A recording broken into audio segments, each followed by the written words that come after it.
ইমাম হোসেন রাদিয়াল্লাহু তাআলা আনহু সত্যের জন্য শহীদ হয়েছেন। শহীদ হয়ে আমাদের জন্য নিদর্শন রেখে গেছেন।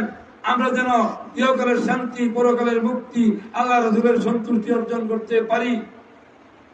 তিনি নিজের জন্য শহীদ হন নাই, আমাদের জন্য শহীদ হয়েছেন।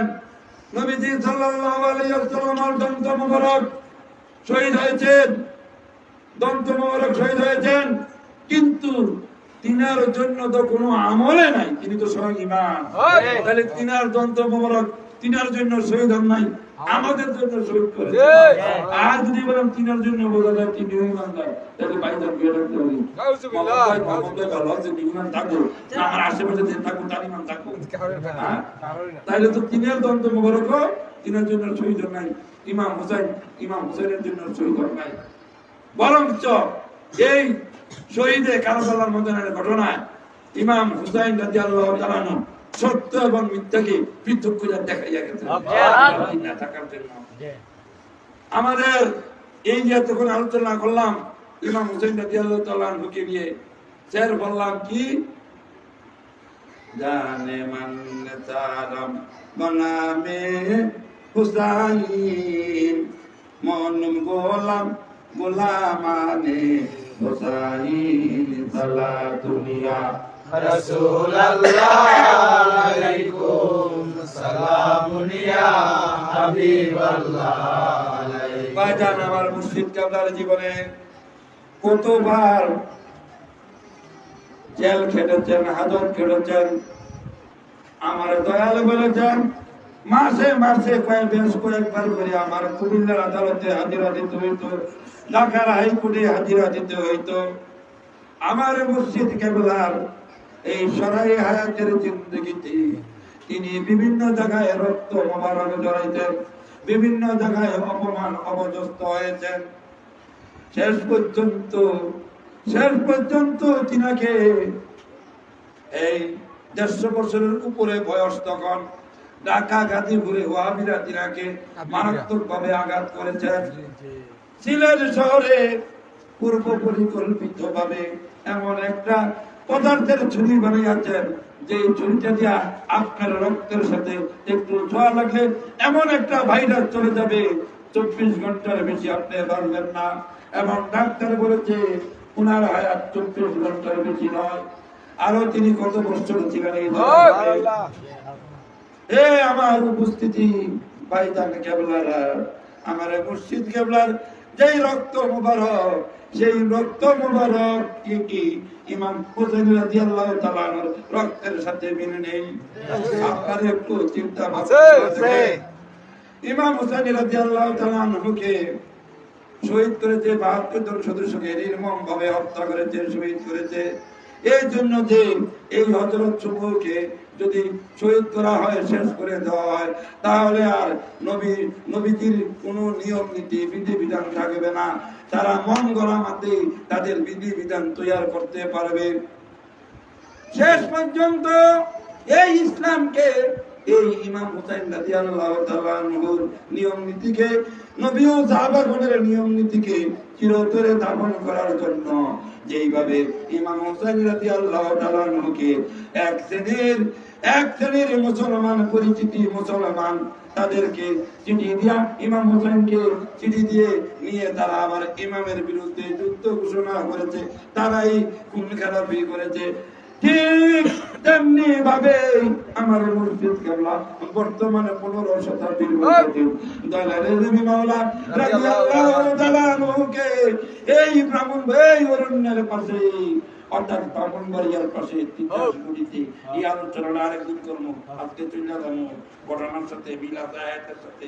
অরণ্যের পাশে মানে এই যুগে হবে ব্রাহ্মণবাড়িয়ার পাশে, ওই কাফি মানে গর্তে মানে হবে নদীতে, হবে অর্থনা। এটা আজকে যাচ্ছি না, আরেকদিন যাবো। এখানে যাও শেষ পর্যন্ত আমার মুর্শিদ কেবলাকে যে এইভাবে নাকি ইমাম হুসাইন রাদিয়াল্লাহু তাআলা আনহুকে চিঠির মাধ্যমে নিয়েছেন, কত সুন্দর সুন্দর মাধুর্য আচরণের লেখালেখি করে দূতের মাধ্যমে সংবাদ করতে, ঠিক তেমনি ভাবে আমার মুর্শিদ কেবলাকে এই কালো পোশাক পরিধান করিয়া সুন্নি লেবাস ধরিয়া মাহফিলের কথা বলিয়া, ইমাম হোসেনকে নিয়ে যে মুরিদের কথা বলিয়া, মাহফিল মানি বয়াতে রাসূল, মাহফিল মানি বয়াতে রাসূল, এই তারাও তেমনি ভাবে বয়াতে রাসূলের কথা বলিয়া, মাহফিলের কথা বলিয়া, তিতাস নদীর মধ্যে দিয়া বস্তা বন্দি করিয়া মুর্শিদ কেবলাকে বলেন, রেজা কালিমা শরীফটা হইয়ালাম, নামাজানে দেখতে আছে, বোতল আছে, পানি ভরি না, বস্তা আছে, আরো ধারালো অস্ত্র শস্ত্র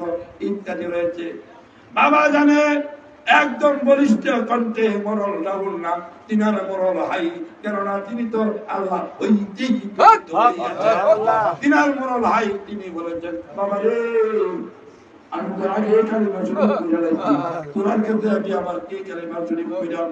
এই কথা বললে তারা চিন্তা আরো ঠান্ডা হয় না পারে দুশ্মনের, তখনই তারা বস্তাবন্দি করিয়া আমার মুর্শিদ কেবলাকে বোতল দিয়া পোতাক করে না হাতে পিটাইয়া মস্ত বস্তার ভোটটা বান্ধিয়া বন্দি করিয়া তিনাকে তিতাসুলির মধ্যে তলার থেকে ছেড়ে দেন।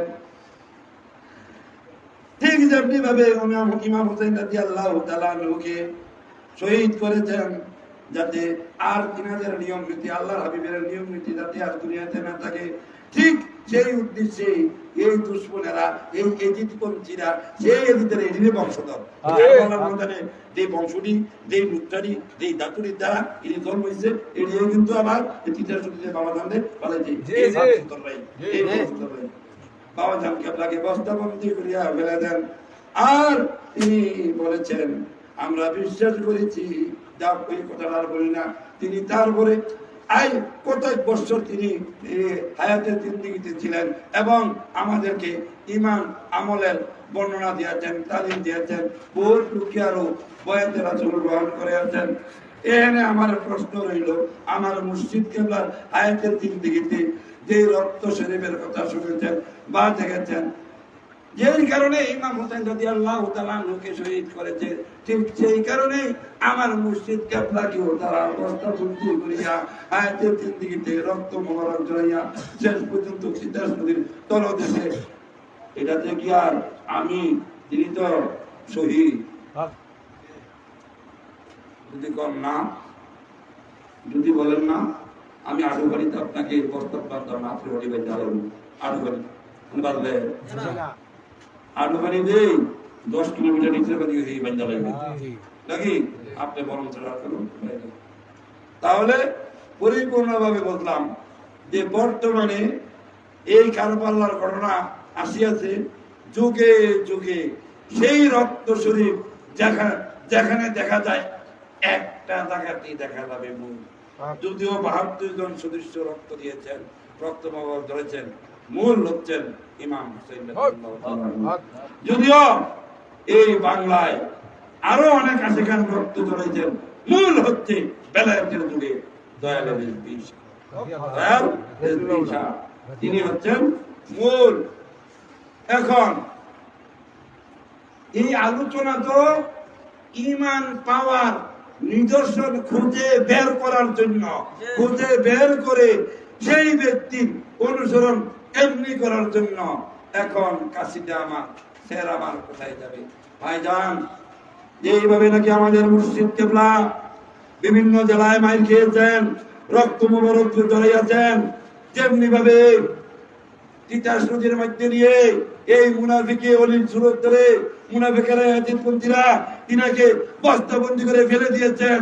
তার চাইতে ঈমান পাওয়ার, ঈমান আমল মজবুত করার আর কি নিদর্শন বর্তমানে থাকতে পারে আপনাদের কাছে? এটা আমার জিজ্ঞাসা। তার চাইতে বড় নিদর্শন আর কি থাকতে পারে? আমার জ্ঞানে ধরে না। এখন বলতে চাই, বর্তমান যুগে একমাত্র ইমাম হুসাইন রাদিয়াল্লাহু তাআলা আনহুকে ভালোবাসার স্থল হইতে জামানার মুজাদ্দিদ দয়াল রেজভী মাওলা, তিনাকে ভালো না বাসিয়া, তিনার অনুসারী না হইয়া, তিনার গোলামি না করিয়া যেতে হায় হুসাইন করবেন। এদিদের কর্মে এদিদেও বলছিল যে ইমাম হোসেন যে ফটোগ্রাফটা ঠিক হয়েছে না, তার অঞ্জন করিয়ে করছে, এটা ছিল তার শয়তানি একটা বাক্য, এটা ছিল তার শয়তানি একটা বাক্য, আরো মানুষকে পথভ্রষ্ট করার জন্য। ভাইজান, এখন আমার আলোচনা আছে এই যে ওই যুগের খাতিটা জানে মান নাসারাম জানে মান নাসারাম বানামে হুসাইন মন গোলাম গোলামানে হুসাইন কি জানে মান নাসারাম আমি তো আমাকে পরিপূর্ণ উজাড় করে দিয়েছি বানামে হুসাইন হুসাইন রাদিয়াল্লাহু তাআলা চরণে এখন হবে জানে মান নাসারাম বানামে মুজাদ্দিদ